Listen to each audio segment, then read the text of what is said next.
आप सभी भाई बहनों का आध्यात्मिक ज्ञानात्मक चैनल की ब्रह्म मुहूर्त ज्ञान उपदेश कक्षा में एक बार फिर स्वागत है। आज की चर्चा का विषय है आपका बॉस मन या बुद्धि। देखिए, शब्द भी अपने आप में बहुत ही महत्व रखते हैं और विशेष रूप से देखिए, आज हमने एक नया शब्द अपने इस आध्यात्मिक ज्ञानात्मक चैनल की वीडियो में जो प्रथम स्थान दिया है वो हमने देखिए बॉस शब्द को दिया है, जिसमें हमने देखिए BOSS लिखा हुआ है। और इस बॉस शब्द को हमने देखिए एक सफेद रंग से दर्शाया है। सफेद रंग का दर्शाने का अभिप्राय क्या है कि इसको हमने देखिए बुद्धि तत्व से जोड़ा है। और बुद्धि शब्द से पहले हमने एक प्रश्न चिन्ह लगाया। देखिए, ये बार बार जो हम शब्दों को हम कुछ प्रश्न चिन्ह से दिखाते हैं या कभी कभी जो शब्द हम सफ़ेद रंग से दर्शाते हैं, इसका अभिप्राय सत्वगुण से लिया जाता है, क्योंकि प्रकृति में देखिए सत्वगुण से जुड़ने में ही लाभ है। देखिए, माया से हम जितना भी जुड़ जाते हैं, भले ही माया देखिए त्रिगुणात्मक है, शास्त्रों में तो बार बार ठोक पिटा के कहा जाता है ये जो तमोगुण और रजोगुण, भले ही तमोगुण से अच्छा गुण रजोगुण कहा गया है, लेकिन वहीं सत्वगुण को तो रजोगुण से भी अच्छा कहा गया है। जो दूसरे सरल शब्दों में आप यूं भी समझ सकते हो कि इन तीन गुणों का जो एक बॉस है वो एक सत्वगुण है। इसलिए हमने देखिए बॉस शब्द को आज इंग्लिश में देखिए सफ़ेद रंग से दर्शाया है। बॉस का अर्थ देखिए आप मालिक से भी ले सकते हो, मैनेजर से भी ले सकते हो, कोई ऊपर का एक अधिकारी होता है ना, जैसे अफसर कहा जाता है, जब एक बहुत एक मुख्य अधिकारी भी कह सकते हो। देखिए, अलग अलग किन्हीं भी नाम से आप समझो, ये बॉस भी देखिए अलग अलग कई माने जाते हैं। अब अक्सर देखिए कोई काउंसलर होता है तो उसको भी एक साधारण स्तर पर बॉस कह दिया जाता है। अब यदि कोई एक संसद का एक सदस्य बैठा हुआ है, MP बैठा हुआ है, तो फिर उसके लिए बॉस देखिए वो काउंसलर का भी जो एक बॉस है वो फिर एक संसद सदस्य माना जाता है। और संसद सदस्य भी यदि बैठे हों तो कोई मंत्रीगण हो, चाहे कोई राज्य के स्तर का हो, चाहे केंद्र के स्तर का हो, तो ये अलग अलग स्तर होते हैं, इनको आप बॉस भी कह सकते हो। ठीक इसी तरह देश का बॉस देखिए राष्ट्रपति कहा जाता है, प्रधानमंत्री कहा जाता है। ठीक इसी तरह हम सभी भाई बहनों के जो तीन शरीर हैं, स्थूल शरीर, सूक्ष्म शरीर और कारण शरीर, इनमें देखिए जो प्रत्यक्ष रूप से आपके हमारे संज्ञान में आता है ये स्थूल शरीर आता है। देखिए, स्थूल शरीर के प्रति ही एक साधारण विषय जागा हुआ है। ये जो मन बुद्धि की स्थितियां हैं, यानी कि सूक्ष्म शरीर की जो स्थितियां हैं और कारण शरीर की क्या क्या स्थितियां हैं, आत्मा और परमात्मा की क्या क्या स्थितियां हैं, इन सभी स्थितियों को एक साधारण मनुष्य कोई विशेष महत्व देता नहीं। विशेष रूप से देखिए कल युग में एक साधारण मनुष्य की विषय भोगों में अधिक रुचि होती है। और विषय भोग देखिए स्थूल शरीर के स्तर पर ही भोगे जाते हैं। देखिए, मानसिक स्तर पर विषय भोगों को भोगने के लिए तो किसी भी प्रकार का कोई पुरुषार्थ करने की भी आवश्यकता नहीं होती। पुरुषार्थ का अभिप्राय देखिए धन कमाने से। अब यदि किसी ने देखिए स्वाद बादाम खाने का लेना है तो इसके लिए तो उसको बादाम खरीदने की कोई ज़रूरत ही नहीं है। अब मन में चाहे वो चने का स्वाद ले, चाहे वो बादाम का स्वाद ले, चाहे काजू का स्वाद ले। देखिए, मैं कुछ साधारण शब्दों का उपयोग इसलिए भी चर्चा में कर देता हूँ ताकि बात आपके हमारे दिमाग में, बुद्धि के स्तर पर, कारण शरीर के स्तर पर किसी तरह टिक जाए। जब तक देखिए ज्ञान टिकता नहीं है तब तक आपके हमारे जीवन में कोई देखिए सकारात्मक परिवर्तन आता नहीं। और जब तक मनुष्य के जीवन में सकारात्मक परिवर्तन नहीं आता, देखिए यहाँ सकारात्मक परिवर्तन का अभिप्राय लाभ से है। अब हम जब भौतिक स्तर पर देखिए कोई नौकरी करते हैं या व्यवसाय चलाते हैं, तो आपकी हमारी नज़र कहाँ बनी रहती है? लाभ पे। लाभ का ही दूसरा नाम देखिए आप सुख से ले सकते हो, सुख का ही आप दूसरा नाम अनुकूल परिस्थितियों से ले सकते हो, आरामदायक स्थितियों से ले सकते हो। देखिए ये सभी स्थितियों के आपको हमें ज्ञानपूर्वक अर्थ समझते हुए अपने मिले हुए जीवन के महत्व को समझना होगा। यानी कि आपके हमारे जीवन में ये जो आपके हमारे स्थूल शरीर को या आपके हमारे जो एक जागृत अवस्था को मन चलाता है या बुद्धि चलाती है। देखिए ये दो तत्व अपने आप में ही बहुत अधिक विशेष महत्व रखते हैं। देखिए आज जो हमने वीडियो का नाम लिखा हुआ है, उसमें जो रंगों का हमने भेद किया है, वो देखिए दो शब्द आपका और मन। ये मन और आपका शब्द हमने देखिए रंगीन रंग से दर्शाया, जो कि आपके हमारे जीवन की एक सच्चाई की पन्नों को खोलता है। आपके हमारे जीवन में दिनचर्या में क्या क्या बना रहता है, यानी कि आपका हमारा जो जीवन बीत रहा है, जो स्थितियां बनी हुई हैं, वो देखिए एक मन के स्तर पर बनी हुई है। चर्चा को आगे बढ़ाने से पहले थोड़ी स्थिति इन तीन गुणों की हम समझ लेते हैं। इन तीन गुणों से ही संबंध रखने वाले आपके मेरे जो तीन शरीर हैं, इनकी स्थितियों को हम समझ लेते हैं। क्योंकि आत्मा और परमात्मा तो देखिए एक चेतन सत्ता है। आत्मा और परमात्मा का एक सजातीय संबंध है। आत्मा को ज्ञान स्वरूप कहा गया है, परमात्मा को आनंद स्वरूप कहा गया है। तकनीकी स्तर पर इनकी स्थितियों में कभी भी देखिए कब कोई परिवर्तन नहीं आता। ये सारा का सारा जो परिवर्तन आता है, ये सारा का सारा खेल कहो, तमाशा कहो, जीवन कहो, आपकी हमारी दिनचर्या कहो, ये मन और बुद्धि का ही सारा खेल है। इसलिए देखिए पिछले लगभग 1 डेढ़ 2 महीने से हमने मन और बुद्धि से संबंधित बहुत ही अधिक वीडियो प्रसारित की है। क्योंकि ये मन और बुद्धि को देखिए हम जितने जितने स्तर पर अलग अलग दृष्टिकोण पर रखते हुए इन पर कोई प्रकाश डालते हैं।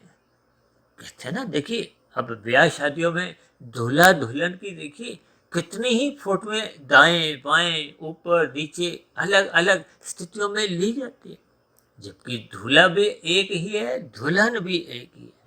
हो सकता है देखिए ये उदाहरण आपके मन मस्तिष्क पर बैठ गया है। अक्सर आप और हम इन सभी स्थितियों से अपने अपने जीवन में गुजर चुके हैं।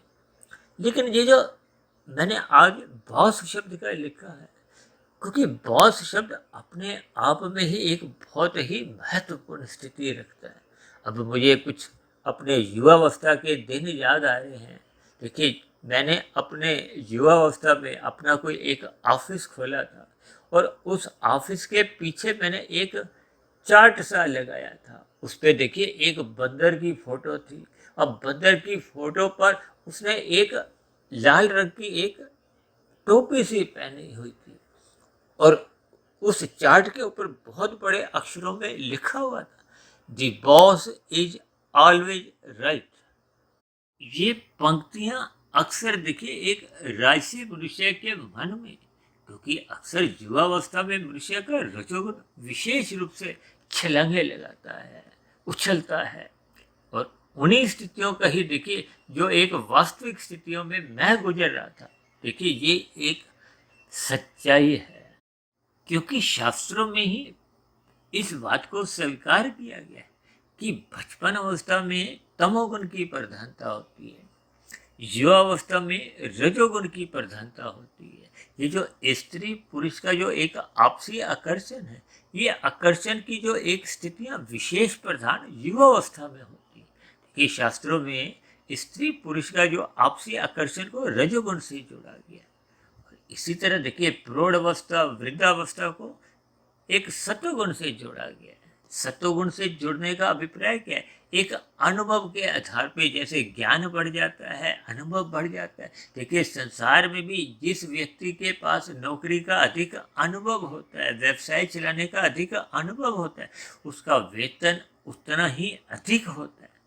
अक्सर बड़े बड़े पदों के लिए, यानी कि जो बॉस शब्दों को आप एक बड़े पद से भी जोड़ सकते हो। उन बड़े पदों पर जितने भी एक नियुक्तियां होती हैं उनको अनुभव के आधार पे ही नियुक्त किया जाता है। तभी तो उनको देखिए अनेकों प्रकार के सुख सुविधा के साधन उपलब्ध करवाए जाते हैं।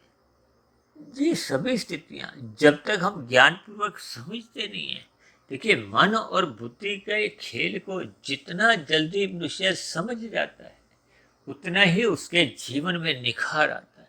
क्योंकि मन और बुद्धि, देखिए इनमें बुद्धि को शास्त्रों में ही एक बॉस कहा गया है। बॉस का अभिप्राय क्या है?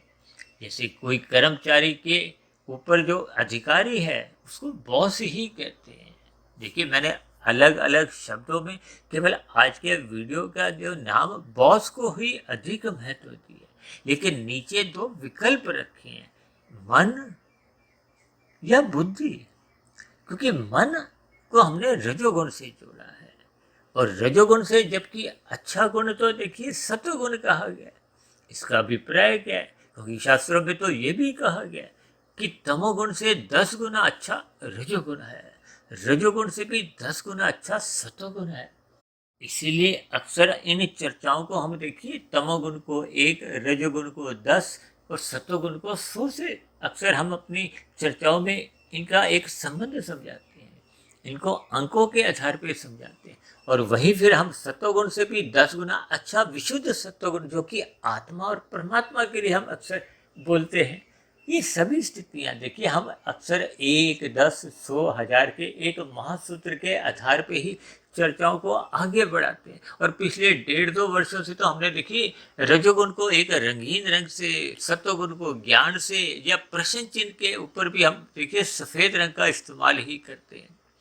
जबकि तमोगुण को क्योंकि अज्ञानता से, अंधकार से जोड़ा जाता है, एक निंदनीय स्थिति से, तो हम काले रंग से दर्शाते हैं। देखिए हम बार बार समझाते रहते हैं इन शब्दों के जो एक भावार्थ हैं। देखिए शब्द के अर्थ भी अलग होते हैं, फिर अर्थों के कभी कभी भावार्थ अलग अलग स्थितियों में कुछ बदल भी जाते हैं। जबकि अर्थ कभी बदलते नहीं है, लेकिन भावार्थ कभी कभी देखिए अलग अलग स्थितियों में कुछ उनके बदल भी जाते हैं। हालांकि आज हमारा देखिए वो विषय नहीं, आज हमारा विषय बार बार क्या है, ये जो मन की एक फिसलन है, ये विषय भोगों के प्रति होने लगती है। ये संसार में जितने भी देखिए अपराध होते हैं, भले ही वो देखिए बुद्धि के आधार पे होते हैं, लेकिन वो बुद्धि के ऊपर जो एक स्थितियां बन जाती हैं वो मन की होती है। क्योंकि मन एक महा इंद्रिय है। ये शास्त्रों में तो देखिए मन के ऊपर बुद्धि तत्व कहा गया, यानी कि बॉस बुद्धि होना चाहिए। लेकिन जब आपके हमारे जीवन में बॉस बुद्धि ना होके मन बन जाता है, देखिए शास्त्रों में बार बार क्यों कहा गया, ये मन ही बंधन का कारण है, मन ही मोक्ष का कारण। बंधन क्या है? ये तमोगुण और रजोगुण की स्थितियां, संसार की स्थितियां। देखिए सत्वगुण को तो मुक्तिदायक गुण कहा गया। सत्वगुण का संग करना ही एक सत्संग की स्थिति है, एक ज्ञानमय स्थिति है, जिसको शास्त्रों में बार बार कहा गया है, बार बार दोहराया गया है। और बार बार इन सत्संग की स्थितियों पर हम भी बार बार चर्चाएं करते हैं। बार बार अक्सर हम वीडियो के अंत में कहते रहते हैं अपना सत्वगुण बढ़ाओ। शास्त्रों में तो कहा गया ना, रजोगुण की उपेक्षा करो, रजोगुण के प्रति उदासीन रहो और तमोगुण की निंदा करो। लेकिन सतोगुण के प्रति बार बार कहा गया उसकी प्रशंसा करो। प्रशंसा किस लिए? ताकि हम उससे जुड़ें। हम बार बार अक्सर कहते हैं ब्रह्म मुहूर्त में उठो, ब्रह्म मुहूर्त में उठो। और शास्त्रों में बार बार इन शब्दों को दोहराया गया, जो जागत है सो पावत है। पावत का अभिप्राय क्या है कि देखिए सुख की प्राप्ति कहो, आनंद की प्राप्ति कहो, क्योंकि कोई भी मनुष्य साधारण सुख नहीं चाहता। हम कोई भी सुख ऐसा नहीं चाहते कि जिसमें दुख का मिश्रण हो। अब हम रसगुल्ला खाते हैं तो सुख के लिए, दूसरा भी खाते हैं सुख के लिए, और तीसरा और चौथा हम नहीं खाते। क्यों? क्योंकि तब वो सुख ना देके वो दुख देता है। यानी कि आत्मा का स्वभाव क्या है, जो आपके हमारे मन बुद्धि का एक स्वभाव क्या है, हम सहज ही सुख पाने की एक प्रवृत्ति रखते हैं। लेकिन जब जब हम देखिए मन को बुद्धि के अधीन नहीं रखते, क्योंकि गीता का जितना भी जो भगवान श्री कृष्ण जी ने जो एक महा उपदेश दिया है, वो सारा का सारा खेल देखिए मन और बुद्धि का ही है। क्योंकि अर्जुन के रथ के जो 5 घोड़े दर्शाए हैं, उनको 5 भोग्य विषयों से जोड़ा है। ये 5 भोग्य विषय जो आपके मेरे जीवन में आपको हमें नचाते हैं, ये भोग विषय क्या है? गंध, रस, रूप, स्पर्श और शब्द। देखिए ये शब्द साधारण होते हुए भी आपके हमारे जीवन की एक दिशा निर्धारित करते हैं। क्योंकि इन विषय भोगों के कारण ही मनुष्य देखिए कभी कभी पुण्य कर्म भी करता है, और कभी कभी देखिए साधारण एक कर्म करता है, और कहीं कहीं तो देखिए मनुष्य पाप कर्म करने से भी हिचकता नहीं। किस लिए?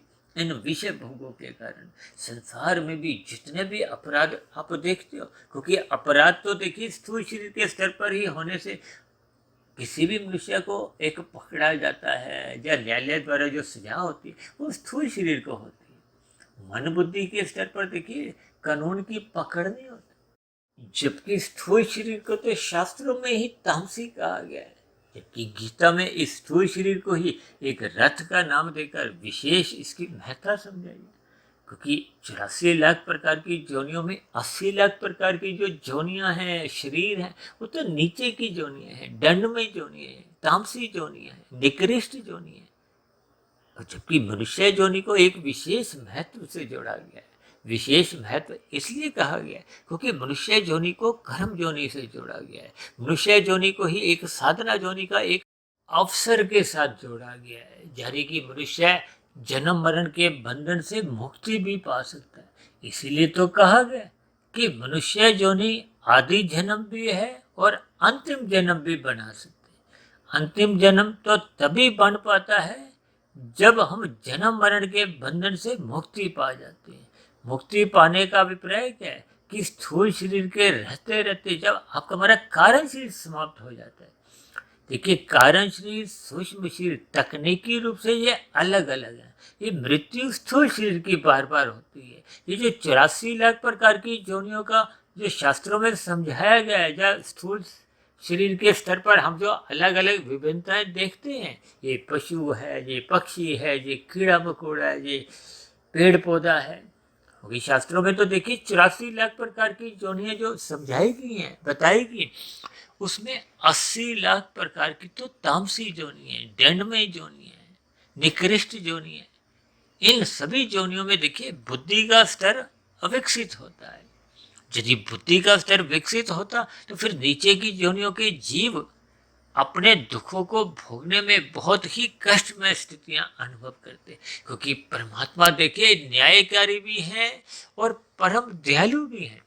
इसलिए ऐसी स्थिति विशेष में यदि आत्मा कहो या नीचे की जोनियों के जो शरीर हैं वो यदि दुख भोगेंगे, कष्ट भोगेंगे, तो परमात्मा को अच्छा नहीं लगता। देखिए जैसे माता पिता अपने बच्चों के सुधार के लिए उनको सजा भी देते हैं, लेकिन माता पिता को भी उस सुधार के लिए मन को पक्का करना होता है। इसीलिए परमात्मा ने नीचे की सभी जोनियों को क्रमशः बुद्धि के स्तर पर अच्छे तरह रखा है, ताकि उनको अपने रोजमर्रा के जो दुख भोगे जाते हैं उन जोनियों में उनको बोध नहीं हो। देखिए हमें आपको तो नाश्ता भी मिलता है, दोपहर की रोटी, शाम की चाय पानी, रात का खाना, रहने को घर, पहनने को वस्त्र, ये सभी सुख सुविधा के साधन मनुष्य जोनि में है।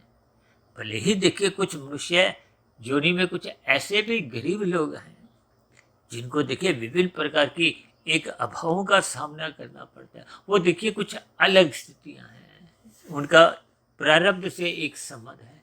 जबकि मनुष्य योनि के अवसर की स्थितियों में साधना करने का अवसर तो उन झुग्गी झोंपड़ियों में रहने वाले मनुष्यों को भी है, जितना अवसर एक महलों में रहने वाले मनुष्यों को है। ये भी सच्चाई है कि देखिए झुग्गी झोंपड़ी में रहने वाले का तो मन फिर भी साधना में लग जाता है, जबकि महलों में रहने वाले अधिकांश मनुष्यों का मन भूखों में ही लगा रहता है। ये भी देखिए कुछ चर्चा की अलग स्थितियां हैं।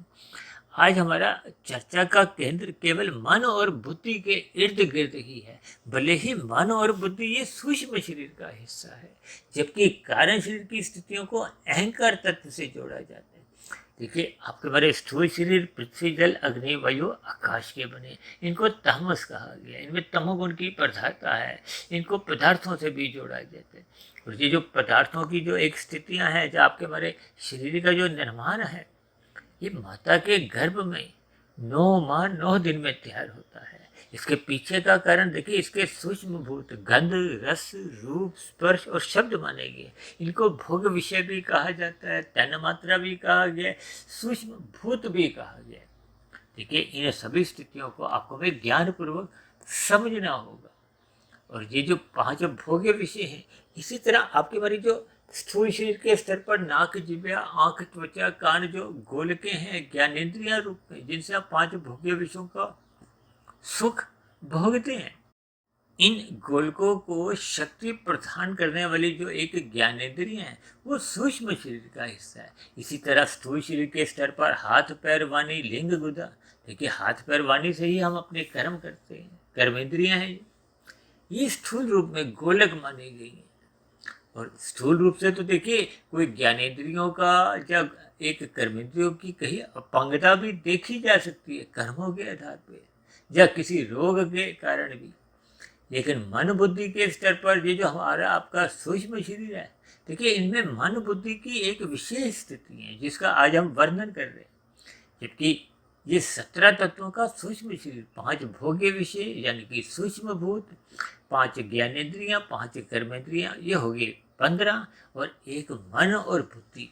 देखिए शास्त्रों में तो मन को भी एक सात्विक स्थिति से जोड़ा गया, लेकिन बुद्धि को मन के ऊपर एक विशेष दर्जा दिया गया है, क्योंकि मनुष्य योनि में परमात्मा ने आपको में विशेष प्रकार की एक बुद्धि दी है।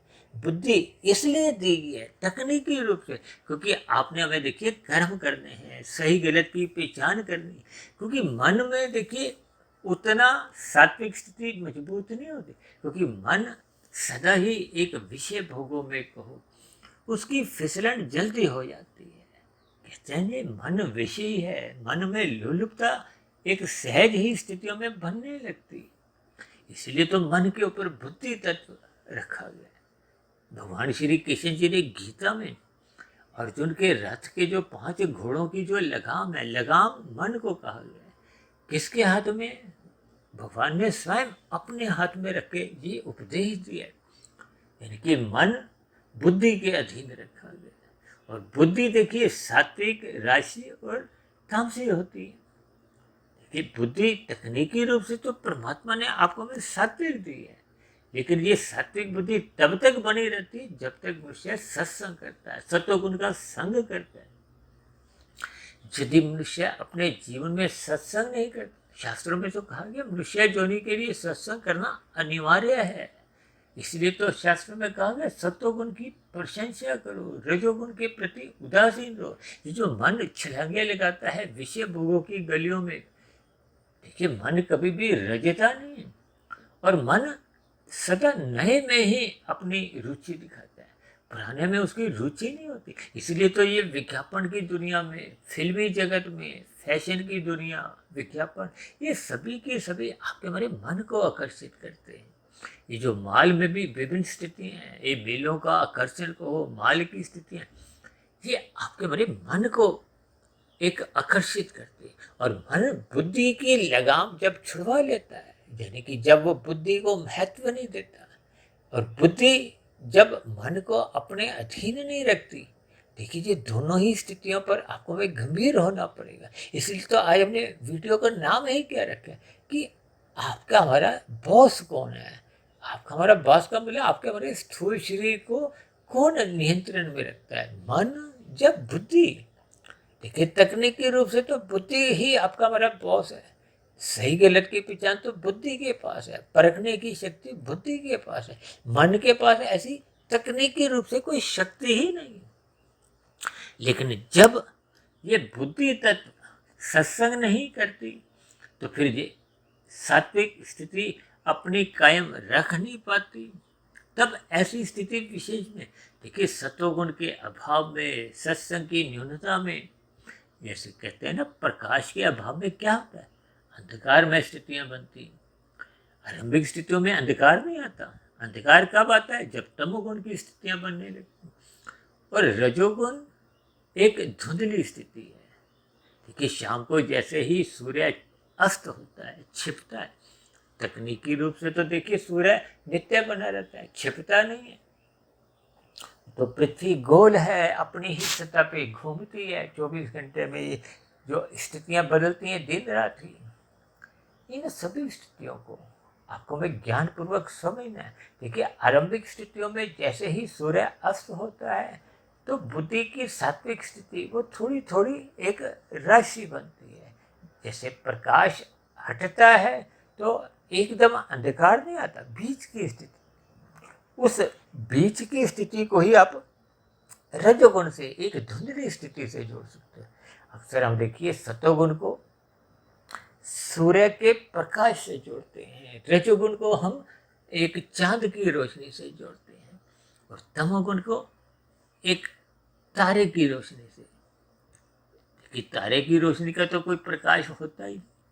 और राशि स्थिति में देखिए चांद की भी रोशनी कोई एक विशेष नहीं होती, वो धुंधली स्थिति होती है। जैसे धुंध में आपको हमें अधिक दूरी का नजर नहीं आता, इसी तरह ऐसा माना जाता है कि राशि मनुष्य का ज्ञान आधा अधूरा ही होता है, ब्रह्म स्थितियां होती हैं। इसका अभिप्राय क्या है कि जब जब मनुष्य सत्संग नहीं करता तो उसकी सात्विक बुद्धि रह नहीं पाती, फिर वो राशि बुद्धि हो जाती है। अब राशि बुद्धि मन के साथ अक्सर उसकी दोस्ती होने लगती है। दोस्ती होने का अभिप्राय क्या है कि मन बुद्धि में फिर वो जो बुद्धि तत्व एक बॉस था, वो बॉस ना रह के एक साधारण एक मित्र से बन जाते हैं। तब ऐसी स्थितियों में देखिए मन और बुद्धि दोनों की ही दोस्ती हो जाती है, और कहीं कहीं ये दोस्ती इतनी गहरी हो जाती है कि मन ही फिर बॉस बन जाता है, बुद्धि मन के भी अधीन होने लगती है। अब जैसे हम पहला रसगुल्ला चाहते हैं, दूसरा खाते हैं, तीसरा भी खा लेते हैं, बुद्धि मना करती है आरंभिक स्थितियों में। जैसे जैसे मन एक बॉस बन जाता है तो फिर वो बुद्धि की अनसुनी करके हम तीसरा चौथा रसगुल्ला भी खाते हैं, क्योंकि आपके हमारे एक नुकसानदायक स्थितियां उत्पन्न होती हैं। ठीक इसी तरह जब जब आपके हमारे जीवन में मन बॉस के स्थान पे अपना एक दबदबा बना लेता है, यानी कि आपके हमारे स्थूल शरीर को और सूक्ष्म शरीर का जो एक नियंत्रण है वो मन के अधीन चले जाता है। मन ही जैसा स्थूल शरीर को नचाता है या सूक्ष्म शरीर में जैसे जैसे उसके फुर्ते विचार आते हैं, वो वैसी वैसी स्थितियों के अनुसार ही उसका जीवन गुजरने लगता है। और ऐसी स्थितियों में देखिए आपके हमारी आध्यात्मिक उन्नति रुक जाती है। आध्यात्मिक उन्नति रुकने का अभिप्राय फिर मन सदा ही विषय भोगों की गलियों में छलांगे लगाता है। ये विषय भोग तो देखिए संसारी विषय हैं, संसार की एक विभिन्न स्थितियां हैं जिस पर अक्सर मनुष्य अपना जीवन फिर बिताने लगता है। इसलिए हम सभी भाई बहनों को अपने मिले हुए जीवन में सत्संग करना होगा। सत्संग करने से ही आपकी हमारी जो बुद्धि है वो अपनी मूल स्थिति में लौटने लगती है। उसको एहसास होने लगता है कि मन जो अक्सर विषय भोगों की गलियों में फिसलने लगता है तो बुद्धि उसको रोकती है। जैसे गाड़ी को कौन रोकता है? ब्रेक रोकती है। ये बुद्धि भी देखिए एक ब्रेक है। ये ब्रेक का अभिप्राय क्या है? देखिए आत्मा रूपी ब्रेक को हो, बुद्धि रूपी ब्रेक को, ये एक साधारण ब्रेक की है, और परमात्मा की जो एक ब्रेक वो एक महाब्रेक को हो। जैसे कहते हैं ना, कई बार गाड़ियों के पीछे लिखा होता है ना पावर ब्रेक। अब पावर ब्रेक का अभिप्राय क्या होता है कि जहाँ चाहो वहीं गाड़ी रुक जाती है। इसका अभिप्राय क्या है? इनके शब्दार्थ के एक भावार्थ क्या है कि जैसे ही परमात्मा की स्मृति आपके हमारे जीवन में हर क्षण बनी रहती है तो मनुष्य सदा ही विषय भोगों से, एक भोग विषयों से फिसलने से बचा रहता है। उसके जीवन में एक अनुशासन बना रहता है, उसकी दिनचर्या एक व्यवस्थित रहती है, संतुलित रहती है। ये सभी स्थितियां जब जीवन में बने रहती हैं तो फिर मनुष्य रात को भी जल्दी सोने लगता है, क्योंकि रात को तो विषय भोगों की जो एक भोगात्मक स्थितियां हैं, विषय भोगों की वासना ही वो अधिक उत्तेजित होती है। अब बुद्धि जब आपका हमारा एक बॉस बन जाती है, बुद्धि ही फिर आपके हमारे जीवन को चलाती है, आपके हमारी दिनचर्या को व्यवस्थित रखती है। रात को हम सही समय पे सो जाते हैं क्योंकि बुद्धि ने सोचा होता है कि सुबह ये ब्रह्म मुहूर्त से पूर्व ही उठ जाना है, साधना करनी है, अपनी आध्यात्मिक उन्नति को एक गति देनी है। ये जो सेवा, सत्संग, स्वाध्याय की स्थिति है, ये आपके हमारे आध्यात्मिक उन्नति के दरवाजे खोलती है। आध्यात्मिक उन्नति हम मनुष्य जोनी में जितने स्तर पर कर लेते हैं, जितने अनुपात में कर लेते हैं, ये कारण शरीर की एक शुद्धिकरण की स्थितियाँ हैं। क्योंकि कारण शरीर हम जैसा जैसा बनाते हैं, लेकिन जब सात्विक बुद्धि होती है तो आपका हमारा सूक्ष्म शरीर, कारण शरीर, ये सभी स्थितियाँ एक सकारात्मक रूप से एक शुद्ध होने लगती है। कहते हैं ना, श्रद्धापूर्वक सत्संग करो। श्रद्धापूर्वक सत्संग का मतलब ही ये है कि जब स्थूल शरीर के साथ साथ मन बुद्धि जुड़े रहते हैं। ये जो मन बुद्धि की जो एक स्थिति है, ये देखिए सूक्ष्म शरीर की स्थितियाँ हैं। क्योंकि स्थूल शरीर के स्तर पर हम जैसे जैसे कर्म करते हैं, यदि हम सकाम भाव से करते हैं तो उसका कर्माशय बनता है, और कर्माशय के साथ साथ संस्कार बनते हैं।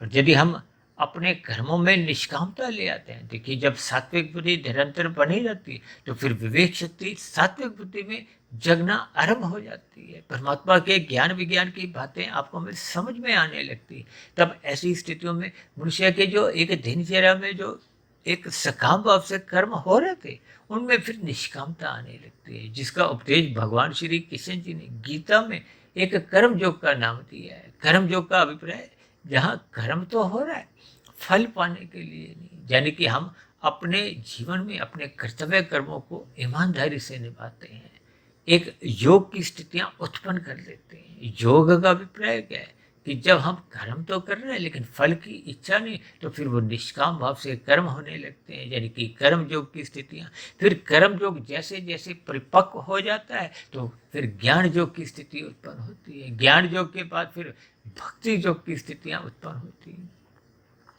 ये सभी योग की स्थितियाँ आपके हमारे कारण शरीर में जो पहले के बुरे संस्कार बने हुए थे, उनको क्रमशः कमजोर करती है, समाप्त करने लगती है, दग्ध बीज की स्थितियाँ बना देती है। जब बीज ही यानी कि बुरे संस्कार जब जल जाते हैं तो फिर मन बुद्धि में कोई नए प्रकार के फुरने विचार आते ही नहीं है। यानी कि स्थूल शरीर के स्तर पर आपके बारी जो क्रियाएं होती हैं वो सदा निष्काम भाव से होती रहती हैं। निष्काम भाव से होने से आपका हमारा कर्माशय नहीं बनता, लेकिन शुभ संस्कार निरंतर बनते बनते वो कारण शरीर पूर्ण रूप से शुद्ध हो जाता है। यानी कि कारण शरीर जब पूर्ण रूप से 100% शुद्ध हो जाता है, यानी कि विवेक शक्ति वो जगते जगते 10%, 20%, जब वो 100% जग जाती है तो फिर आत्मा पर किसी भी प्रकार का कोई आवरण नहीं होता, अज्ञानता का, को बुरे संस्कारों का। यानी कि आत्मा अपने मूल ज्ञान स्वरूप में लौट आती है तो परमात्मा की सम्मुखता 100% बनी रहने से ये एक मायातीत की स्थिति होती है। ये जन्म मरण के बंधन एक समाप्ति की स्थिति है, क्योंकि जब कारण शरीर शुद्ध हो जाता है या समाप्त होता है तो फिर स्थूल शरीर के मरने पे नए जन्म का, नए स्थूल शरीर का कोई कारण नहीं बचता। तो फिर ये मायातीत की स्थिति को हो, आध्यात्मिक शरीर की स्थिति को, मोक्ष की स्थिति को, यानी कि जन्म मरण के बंधन समाप्त होते हुए हम परमात्मा के सानिध्य में एक लंबे काल के लिए एक आनंदमय स्थिति में एक विचरण करते हैं। तो ये सभी स्थितियाँ तभी बनना आरंभ होती हैं जब आपके हमारे जीवन में बुद्धि एक बॉस के रूप में स्थूल शरीर और सूक्ष्म शरीर का संचालन करती है। लेकिन जब बुद्धि सात्विक बनी रहती है तो फिर वो बुद्धि परमात्मा को अपना एक सुप्रीम, एक सर्वोपरि बॉस समझती है। यानी मनुष्य पूर्ण रूप से परमात्मा की शरणागति में रहता हुआ अपना जीवन व्यतीत करता है। ऐसी शुभ स्थितियाँ तभी आपके हमारे जीवन में बन पाती हैं जब हम परमात्मा को पाने का अपना एक लक्ष्य बना लेते हैं, क्योंकि परमात्मा ही एकमात्र आनंद स्वरूप सत्ता है। अभी हमने समझाया था ना कि तमोगुण 1 है, रजोगुण 10 है, सत्वगुण 100 है, और परमात्मा एक विशुद्ध सत्वगुणी सत्ता, आनंद स्वरूप सत्ता, जिसको हमने एक अंकों से 1000 परिभाषित किया था। यानी कि हम सर्वोच्च सत्ता की निगरानी में रहते हुए उसकी अध्यक्षता में अपने जीवन को चलाते हैं। यानी कि अपने बुद्धि तत्व को विशेष महत्व देते हुए अपने इन दो शरीर यानी कि स्थूल शरीर और सूक्ष्म शरीर को एक संचालित करते हैं, क्योंकि बुद्धि में 100% विवेक शक्ति जाग चुकी होती है। इसलिए आपका मतलब परमात्मा को एक पाने की एक स्थिति पूर्ण हो जाती है। तो ऐसी सभी शुभ स्थितियां यानी कि हम सभी भाई बहनों के जीवन में परमात्मा एक परम बॉस के रूप में, जैसे हम सभी आत्माएं हैं, परमात्मा एक परमात्मा की स्थिति यानी कि एक परम आत्मा है। परम सत्ता एक ही होती है, 2 4 10 20 50 नहीं। इसलिए हम सभी के जो एक परम बॉस हैं वो भगवान हैं। और हम अपने भौतिक जगत में जब तक एक मनुष्य जोनि में अपना जीवन व्यतीत करते हैं, तब ऐसी स्थिति विशेष में परमात्मा ने जो आपको हमें बुद्धि दी है, उस बुद्धि को ही हम परमात्मा के अधीन रखते हुए यानी कि अपने स्थूल शरीर और सूक्ष्म शरीर को इस बुद्धि द्वारा, इस बॉस द्वारा ही निर्धारित करें, संचालित करें, ताकि आपका हमारा जीवन सदा ही परमात्मा की आज्ञानुसार, गुरु की आज्ञानुसार, शास्त्रों की एक आज्ञानुसार पूर्ण आध्यात्मिक स्थिति को प्राप्त होता जाए। तो ऐसी सभी शुभ स्थितियां हम सभी भाई बहनों के जीवन में भी निरंतर बनती जाएं, ताकि हम सभी भाई बहन जन्म मरण के बंधन से जल्द मुक्ति पाते हुए उस परम धाम को पहुंच जाएं। तो ऐसी सभी शुभ स्थितियां हम सभी भाई बहनों के जीवन में भी बनना आरंभ हो। इन्हीं शुभ कामनाओं के साथ चर्चा विशेष को अब यही विश्राम देते हैं। शाम को फिर मिलते हैं संध्या बेला ज्ञान कक्षा में। तब तक आप अपने आध्यात्मिक में सुधीर भाटिया फकीर को इजाज़त दें। आप सभी भाई बहनों को फिर भी वीडियो संबंधित मन में कोई प्रश्न उठ रहे हो, कोई मेरी कही गई बातों पर आपको किसी भी प्रकार की कोई आपत्ति हो, मेरी कही गई बातें आपको आधी अधूरी लगती हो, देखिए हम वीडियो में विभिन्न प्रकार के जो उदाहरण देते हैं, उन उदाहरणों का एक ही मकसद होता है कि सैद्धांतिक बातें आपको भाई ज्ञानपूर्वक 100% समझ में आ जाए, ताकि परमात्मा को पाने का आपका बड़ा लक्ष्य बने और आपके भरी ये जो बुद्धि है ये सदा सात्विक बनी रहे, इसमें निरंतर विवेक शक्ति जागृत होते हुए परमात्मा को पा जाए। तो ये सभी स्थितियां तभी बन पाती हैं जब आपका बड़ा स्थूल शरीर सूक्ष्म शरीर को एक बुद्धि बॉस के रूप में चलाती है। फिर भी कमेंट्स बॉक्स में आपके प्रश्नों के साथ साथ सुझावों का और सभी शिकायतों का सदा ही स्वागत है। चर्चा विशेष को ध्यानपूर्वक सुनने के लिए आप सभी भाई बहनों का बहुत बहुत धन्यवाद।